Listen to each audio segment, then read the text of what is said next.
दोस्तों, जिस भर्ती का आपको बहुत बेसब्री से इंतजार था वो भर्ती अब दौड़ने लगी है, अपनी पटरी पर आ गई है। मैं बात कर रहा हूं यूपी पुलिस कांस्टेबल भर्ती 2023 की। अब ये भर्ती बहुत जल्द आपके सामने नोटिफिकेशन देखने को मिल जाएगा। और ये मैं इसलिए कह रहा हूं क्योंकि यूपी पुलिस 2023 का टेंडर गवर्नमेंट ने जारी कर दिया है और ये बहुत बड़ी खुशखबरी की बात है। अब देखिए, जैसे ही टेंडर जारी हुआ है उसके बाद कंपनीज आएंगी, इस टेंडर को एक्सेप्ट करेंगे और आपका नोटिफिकेशन आउट हो जाएगा और फिर आपका एग्जाम। देखिए, मैं आप लोगों को बता दूं कि इस बार जो टेंडर जारी हुआ है उसमें बहुत सारी शर्तें रखी गई हैं। शर्तों का मतलब ये है कि आपका जो एग्जाम है इस बार बहुत अच्छे तरीके से सिक्योर करके रखा गया है।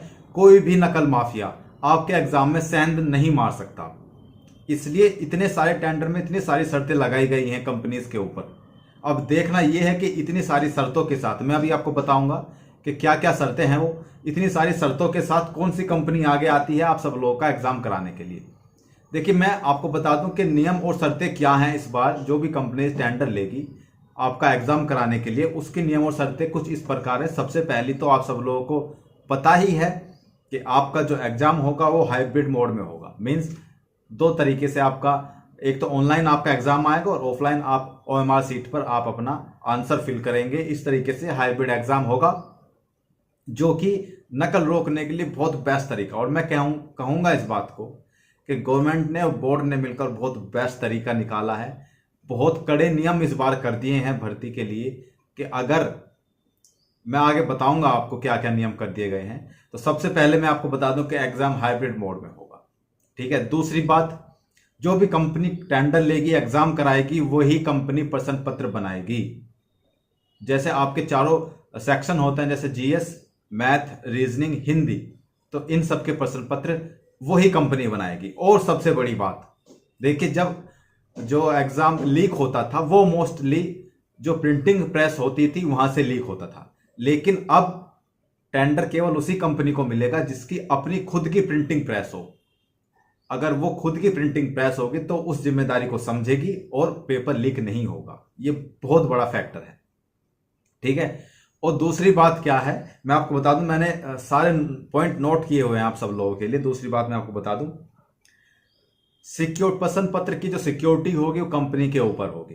प्रश्न पत्र कहीं लीक ना हो, प्रश्न पत्र की कॉपी या कोई व्हाट्सएप पे ना चला जाए किसी के, वो सारी जो सिक्योरिटी होगी वो कंपनी की होगी। ठीक है। तीसरी बात, जो भी आपके स्टाफ है वो कुशल होने चाहिए। आपके स्टाफ ऐसे नहीं आपने किसी भी स्टाफ को टेम्परेरी रूप पर रख लिया, 10-12 हजार रुपए में रख लिया और आप उससे एग्जाम करा रहे हैं। नहीं, आपका स्टाफ कुशल होना चाहिए एग्जाम कराने के लिए। नेक्स्ट जो कंडीशन है वो ये है कि टेंडर उसी कंपनी को मिलेगा जिस कंपनी ने पहले लोक सेवा आयोग का कोई पेपर कराया हो कुशलतापूर्वक। ठीक है। या फिर किसी इंजीनियरिंग का कोई पेपर कराया हो कुशलतापूर्वक, या फिर किसी मेडिकल का एग्जाम कराया हो। मतलब कोई अच्छा खासा रेप्यूटेड एग्जाम उसने कुशलतापूर्वक कराया है, उसी कंपनी को टेंडर दिया जाएगा। और सबसे बड़ी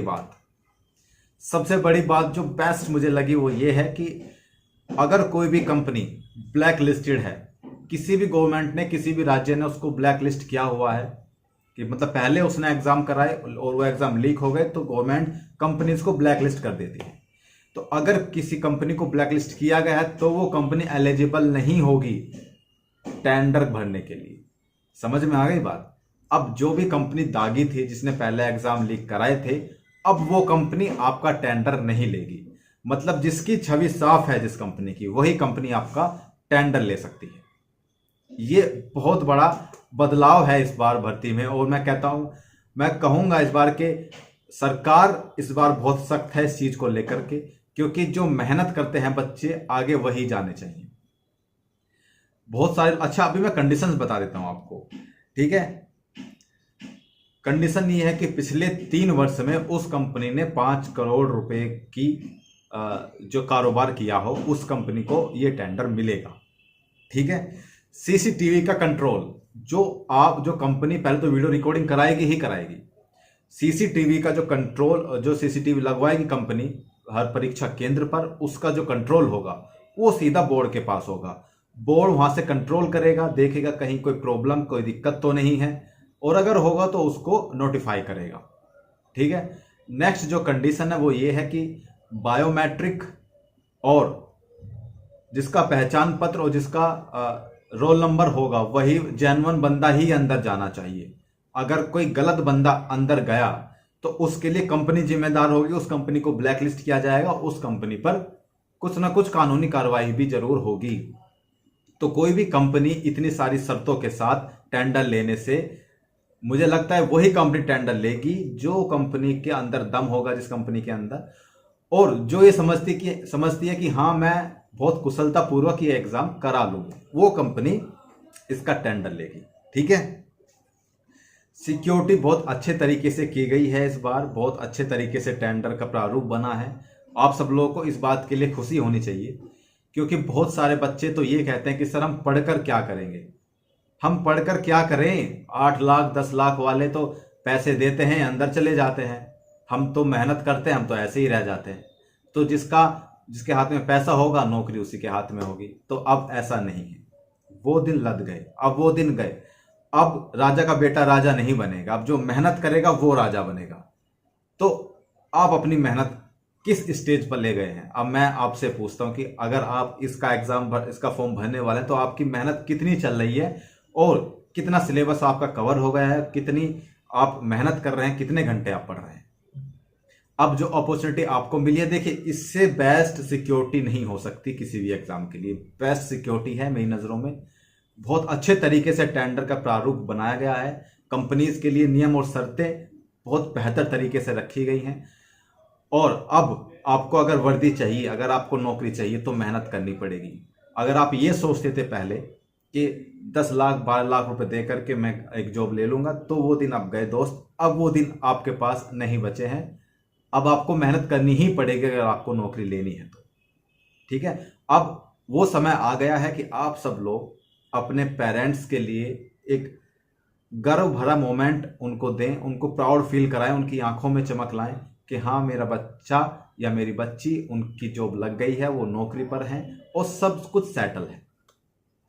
तो अब क्या करना चाहिए, आने वाले वीडियोस में मैं आपको बताऊंगा, बहुत सारी इंफॉर्मेशन दूंगा इस भर्ती से रिलेटेड, और किस तरीके से आपको पढ़ना चाहिए, क्या पढ़ना चाहिए, किस बुक से पढ़ना चाहिए और किस डायरेक्शन में आपको चलना चाहिए। कहीं ऐसा तो नहीं कि आप पढ़ रहे हैं लेकिन रॉन्ग डायरेक्शन में जा रहे हैं, तो उसका कोई फायदा नहीं होगा, उसका नुकसान के अलावा कुछ नहीं होगा। मेहनत और टाइम दोनों वेस्ट जाएंगे। आपको सही डायरेक्शन की जरूरत है एग्जाम पास करने के लिए। एग्जाम बहुत टफ नहीं है, हाँ कंपटीशन टफ है लेकिन एग्जाम टफ नहीं है। आपका सिलेक्शन बहुत इजीली हो सकता है, बस जैसा मैं बताता रहूं वैसे आप पढ़ते रहिए, आपका सिलेक्शन बिल्कुल हो जाएगा। ठीक है। तो आने वाली वीडियोस में बहुत सारी इंफॉर्मेशन के साथ फिर से मिलते हैं। बने रहिएगा हमारे साथ, जुड़े रहिएगा हमारे साथ। तब तक के लिए जय हिंद।